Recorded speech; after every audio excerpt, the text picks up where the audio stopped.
തിരുവനന്തപുരം RCCയിൽ വഴിവിട്ട നിയമനങ്ങൾ തുടർക്കഥ. മാനദണ്ഡങ്ങൾ മറികടന്ന അഡ്മിനിസ്ട്രേറ്റർ ഓഫീസർ തസ്തികയിൽ താൽക്കാലിക ജീവനക്കാരെ നിയമിക്കാൻ നീക്കമെന്ന് പരാതി. 20-ലധികം വർഷം സർവീസിലുള്ളവരെ പരിഗണിക്കാതെയാണ് CPM അനുഭാവികളായ കരാറുകാരെ ഉയർന്ന തസ്തികയിൽ നിയമിക്കുന്നത്. സംസ്ഥാനത്തെ മെഡിക്കൽ കോളേജുകളിലെ വിവിധ തസ്തികകളിൽ CPM അനുഭാവികളെ പിൻവാതിൽ വഴി നിയമിക്കുന്നത് ഇതാദ്യമായല്ല. RCCയിൽ അസിസ്റ്റന്റ് അഡ്മിനിസ്ട്രേറ്റർ തസ്തികയിൽ കരാറുകാരെ നിയമിക്കുന്നതായാണ് ഉയരുന്ന ആക്ഷേപം. ക്ലർക്ക് MRT തസ്തികയിൽ പ്രവൃത്തി പരിചയമുള്ളവരെ assistant administrator medical records officer തസ്തികകളിലേക്ക് നിയമിക്കാറുണ്ട്.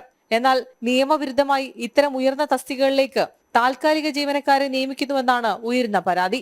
RCCയിലെ മെയിന്റനൻസ് ഇലക്ട്രിക്കൽ വിഭാഗത്തിൽ പരീക്ഷയോ അഭിമുഖവും നടത്താതെ പാർട്ടിക്കാരെ കുത്തിനിറച്ചതും വലിയ ചർച്ചകൾക്ക് വഴിവെച്ചിരുന്നു.